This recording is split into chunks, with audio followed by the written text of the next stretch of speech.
Good morning, comrades. Yesterday I pulled off a very interesting trick. I shot, edited and uploaded the vlog on the same day, and this is something you very much enjoyed, so I'm gonna try to do it today, but let's not make it a habit, okay, for multiple reasons, because sometimes I don't have the time, usually during the seasons. So yeah, but other than that, on today's schedule, good morning, comrade Andy from my favorite Sky Limit events, Track Day. How are you doing? Good, fine. What are we doing today? So today I'm organizing a meeting with the drifters, competitors of the Nürburgring Drift Cup. About 25 drivers will come, and because next week I have a big meeting with the Nürburgring, and yeah, as organizer, for me it's always important to know what my customers, what my drivers want, and yeah, if they have certain wishes or if we have to change the rules a little bit here and there, then yeah, I want to hear their meaning, and then maybe I can take that also with me to the Nürburgring to make 2018 Nürburgring Drift Cup season, yeah, even better than if it's even possible. That's again a quick summary why Sky Limit events is one of our, if not the most favorite track day organizer. We're gonna join you on 18th at Zolder for the drifting as well, and on 20th on Zolder for the track day. But if only more organizers would be like that. I think maybe that's the first group of people who are gonna drift. Yeah, E36 is a very nice drift car. What I want to say, if only more people would be like that, who care about the drivers and not only about, well, see them as more than just someone who just puts money into their pocket. And the thing is that for most organizers it's all about making money. That's the part I sometimes almost forget. So I'm always looking to offer it as cheap as possible for the customers, and in the end to make a living out of it. But the main thing is to have happy customers. I think that's the base of everything. Okay, so make sure to stay tuned to follow, well, Sky Limit events, Nürburgring Drift Cup, to follow me as well, because I'll be trying to attend every single one of the rounds of Nürburgring Drift Cup, because last year unfortunately I think I only did one. But we have some interesting things scheduled for this year. So let's get inside, because yeah, I totally forgot to tell, why is he here? Why is everyone here? We actually hosting this meeting at Club Apex. So we're gonna see how Club Apex qualifies as a venue hosting place. Well, let's get inside. It's getting a bit cold here, so and have a look. And as I am doing the laundry, yes, I'm also kind of a house guy. Look who's arrived in the XX31. This set an unplanned surprise. Okay, the laundry bit was maybe a bit too personal, but this is something that distinguishes my vlogs from everyone else, the personal touch. But to keep it more serious, there is a personal story I want to tell you. It's not a story, it's a thing, it's a fact. Nürburgring Drift Cup, and Andy in particular, have a very special place in my heart, because back in 2015, the first time when I came to the Nürburgring, or actually the first year I started living in the Nürburgring, and when I wasn't doing daily vlogs, I was still boosting Boris. Yes, don't worry, this guy, the plan is to bring him back this year, because we have Tom on board and such and such. But anyway, back to the actual story. In 2015, boosted Boris, Nürburgring Drift Cup, the first cup, well, the first event is, I believe, with Easter somewhere in April, so very early in the season. So one of the first events as a boosted Boris, I went to the Nürburgring Drift Cup, and Andy saw that, and he sent me a message like, hey, I like what you're doing, it's very fun, so could you please come more often, and would you like to have like something in return? I'm like, oh, really? What? People noticing me? That's so cool. And ever since we're kind of like, yeah, family. Yeah, anyway, let's go inside, say hi to Robert, say hi to X631. I don't know if the car is staying. I think it's his daily. He's probably like, meh, like 330D is a bit boring. Let's just drive this in the winter. So what are you thinking? 330D is too boring as a daily? I'll just just try the Shimmer M3 in the winter. That's the first time I ever drove it, other than around here, to, like to the track and stuff. Okay. Oh, yeah? Okay. There you go. Perfect daily. Nice. Perfect daily. So the food shots, for all the compensation for the previous food shots that there were not present. Cheese with mustard. By the way, mustard was sent by Fat Space, the guy from the Herting food shot. Yeah, you. Then chips. And then we're gonna have amazing lounge and oh, look at the sub 7 up. So everyone gonna be sitting there. And Andy gonna be standing there and saying like, listen, if you want to be a professional drifter, you need to build a sub 7 up, and you can start with the bobby cars. And then if you're like progressing, if you have a bit more experience, you can start driving the M2. But first you need to master the beast of the green hell. To be fair, I've seen Maximus pull off better drifts than you have on his little bobby car. So Because when Maximus is sitting on his Urban Outlaw, this is by the way plus 50 horsepower and like 100 points of drift skills on it. When he's driving this, he's using his back legs, so it's rear wheel drive or rear wheel steered, but the up is front wheel drive. Well. Also, your up has an engine. Maximus has a lot more horsepower because he's young, unlike this old up. Old you. And old me, especially me, yes. That's the best food chat we can have for today. So what do we have today? We've got pair and a half in there. Pair and a half. A banana. Mm-hmm. Orange juice. Okay. Porridge oats. Yeah. Muesli. Yeah. And a chocolate bar. Wow. And this is why Oral Cars in such a good shape. And why Tim is the best looking mechanic. Hashtag no homo. More and more people are coming in. And also, if you remember my birthday vlog, the butterfly is woken up again because it's warm here. We should name it like it's the apex butterfly. Like he's here all the time. Apex fly. Barry. How? Barry? Barry. Barry. Barry the butterfly. I like that. Okay.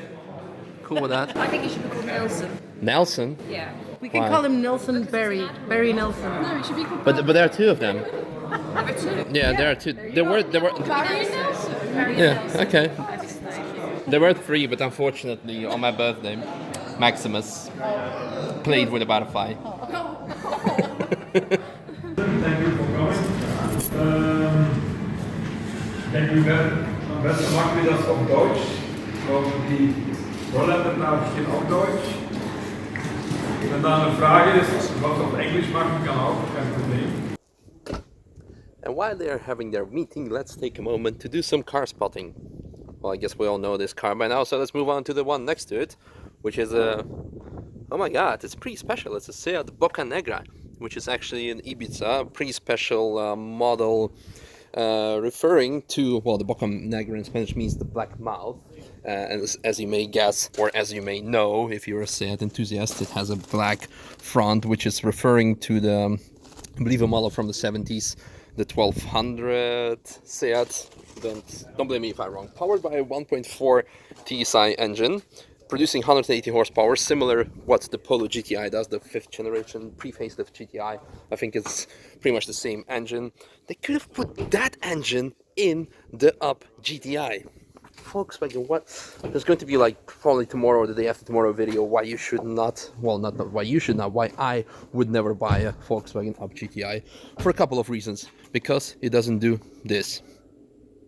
And I'm kind of hoping that maybe it's just gonna like do a startup. Well, yeah, because it doesn't do this, just being standing still and being already awesome by itself. Yeah, my first bad joke of today, probably. Then another thing that I want to show you is over there. It is an AMG GTC Roadster, and amazing car. Honestly, I haven't seen many of those, and it's a pretty uncommon car to drive in the winter. Yeah, but very nice spec. Red roof, I like that. Yep. Carbon ceramics, pretty much mandatory. And then next to it, it's I don't know, smaller or bigger or similar, broader. I don't know. Are we talking size? Are we talking glass here? Anyway, C43 and pretty rare as well. And then here, from the front, I was scared it would be the Prius, but no, it's the Auris. It's okay. Let's go there. First Skoda that was E36. Ooh, an Evo. Look at that. Also GTI. Yep, nice. But then an Evo. Wow. So now you know what. Oh, there's Madeline. Foot shot. What do you got? You walked all the way to Subway. You're healthy. What do we got? We have Subway. That's cool. That's all we need to know. Thanks. You may proceed again. Yeah, so now you know what Nürburgring Drift Cup drivers are driving. All kinds of stuff, from GTC to E36s to yeah, Auris. Yeah, well, I presume it's a company car, maybe even like a loaner car. Maybe he's driving to the Supra, which is now just like, you know, needs to have some maintenance, and then they gave him that as a loaner. No offense, I love every car. And then probably for me the Boccanegra is probably the most special, rare. Let's call it rare car. And another very random jump into the basement, where we have received, well, we didn't receive the mail in the basement, but it just happens to be here. Can I say quickly something? This person has the best handwriting I've seen in forever. Yeah, so this is from Bulgaria, and it was sent to us by... Standby trade. Okay, cool. Well, let's have a look. And then here, how is this handwriting? It's Christmas decoration. It's 6 out of 10. Okay, it's from Jay Wong. Jay Wong. From Australia, by the way, all the way from down under. Does this mean we need to open it upside down? That's why the Christmas decoration arrives like mid-January. It is a... For Huawei? Wait. This is something I ordered on eBay. So...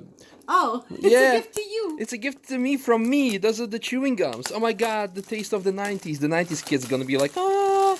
So, as a Russian kid, and probably many of you as well, look at that. And inside, you have a picture of a car. Could you open up, because I'm filming with one hand. What picture? 7 Series. I was hoping for an M5 or something, but okay. Hey! Well, let's open up another one then. No, you already had the red one. Let's do blue. Blue. Blue. Yellow blue, тебе. Blue. What's the picture? Guess. I tell you. Oh, that's horrible. Chrysler. Almost. The thing. What's it called? It's not The a PT Chrysler. Cruiser. It's not a Chrysler. Multipla. Prius. No. No, but it's not too bad. I know you can buy this car also with blowjobs, but who drives this type of cars? Trophy wives. Yes. Yeah, how do they buy them? Blowjobs. Okay, let's go to the Christmas decoration from Australia. Yeah, Misha, Diana, and Team Apex. Thanks for awesome time at Nürburgring last month. Merry Christmas. Oh! You remember? Yeah, who had the Cupra? I think it's for a car. Oh yeah! Awesome!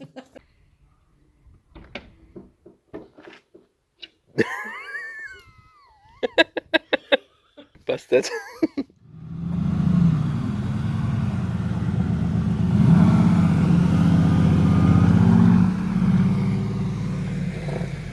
Is this running already? Well, apparently it is. Anyway, yeah, as you can see, the day has come to an end. And I saved the best for the last. Look at that. And find a mistake. Let's do a quick summary of today. First of all, thank you for choosing our venue as the venue of choice for the first ever Nürburgring Drift Cup 2018 meeting. As you can see on the sheet, there are 5 dates for 2018, right? And those dates are confirmed, right? Yeah. So if you want to come over as a visitor after seeing all my vlogs from previous year, all Boosted Borders videos from other years, and you see this is something awesome, and it is very, very awesome. And the best part about it, pretty much all of them take place on the weekend, so from Friday till so you can come check out Drift Cup and do some TF laps and do whatever. I think one maybe also taking place during VLN, or two of them. Final 2, September and October. So September and October, make sure to, if you need to schedule your weekend to come to the Nürburgring, check out those days, because you have VLN, doesn't need any explanation unless you're for some reason, very first time on my channel. You have Nürburgring Drift Cup, you have everything. So those dates you have to keep in mind. Entry fee is usually around 10 euros per day, I think, unless it's on the final, then it's something like 20. Like 15 or something. Yeah, 15. So then again, it's you pay twice or 3 times more for a lap. In this case, if you're gonna drive the app, it's nothing. If you want to compete, I see. So those prices 320, 300 per round. What is this the entry fee? Yeah, that's okay. right. Yeah. So if you want to compete, and you can see also here you have the pro class and club class. So this means you have the 2 different levels. In the past years we always had like between 50 and 80 cars, and they were all competing in one division. Okay. And there is a big gap between cars and in the driving standards. And, so now we made 2 classes. And, that was the main thing about this meeting today, that the experienced drivers could talk a bit about where do we draw the line of who is a pro driver and who is a club driver. And where did you draw a line? The main thing is that it's more about the skills of the driver than about the car. So basically, if someone has like, I don't know, €250,000 in his back pocket, builds a Formula D car with 600 plus horsepower but cannot drive, he can come drive in a club class, basically. Yeah, it's like that, it's a very interesting, very good point that it's on the driver skills. I also heard that the new part is the MSB license that you need to have for this year. It was already it was 2017. Okay. But drifting was a long time in the underground, motorsports. But nowadays the FIA is doing, yes, stuff with the drifting, and we are working together with the Nürburgring, so it's quite important that all the drivers have their insurance and stuff like that. Only on the level of the insurance for the drivers themselves is already a good step to make it an official motorsport. Because again, it's also an ongoing discussion, also on my channel quite often, where you draw the line, what's the difference with insurance-wise. And again, this is not only to show that you have skills, that you have a racing license or drifting license, it's also to be insured on a professional motorsport event. This is very good. I see there are also like a lot of other things like the rules and this and that, but this is something, if you want to compete, just make sure to check out nürburgringdriftcup.com. Shoot them an email to ask more questions. Here's a small outline. The only thing what I can tell you is that on a day 1 of the Drift Cup is one of my most favorite ones because you can have passenger rides. Only for certain sessions. Okay, yeah. It will not be all the time anymore. Oh, so okay, yeah. But still, it's possible. So if you have a drifting friend, you can support him by changing his tires in return for some taxi laps in his drift car. This is a very good thing. Well, yeah, I'm very much looking forward to see you at the Drift Cup, and I'll see you next week at the Drift School. Again, because we need to keep our car control maintained. Thank you very much, and see you then. Thank you.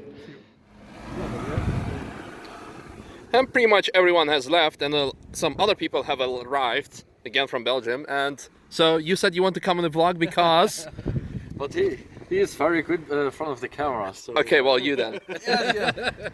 We have a few friends who couldn't come over here today, and we want to just to show them what they missed. Yes. Well, you see in today's vlog what you missed, so okay. next time, guys.